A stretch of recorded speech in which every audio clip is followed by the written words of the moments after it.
Plaaseienaar, vrou en dogter aangeval op plaas in Bloemspruit. Vrystaat. Op 19 Augustus is 'n plaaseienaar 62, sy vrou 60 en dogter in Bloemspruit aangeval.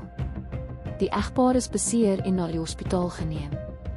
Kaptein Lorraine Earle het bevestig dat die polisie 'n deurbraak in die huisroofondersoek gemaak het deur die inhegtenisneming van 'n 37-jarige buitelander in die Makwane woonbuurt. Die man is gearresteer na die polisie 'n ongelisensieerde vuurwapen en ammunisie by hom gevind het. By verdere ondersoek is huishoudelike en persoonlike items gevind wat aan die slagoffers behoort. Die aanval het omstreeks middernag plaasgevind nadat die plaaseienaar 'n waarskuwingsskoot geskiet het en gewapende mans teëgekom het wat hom ontwapen en geskiet het. Hulle het die huis geplunder en met geld, vuurwapens en ander besittings gevlug. Beslag is gelê op 'n 7.65 mm pistool, ammunisie en gesteelde items wat deur die slagoffers geïdentifiseer is.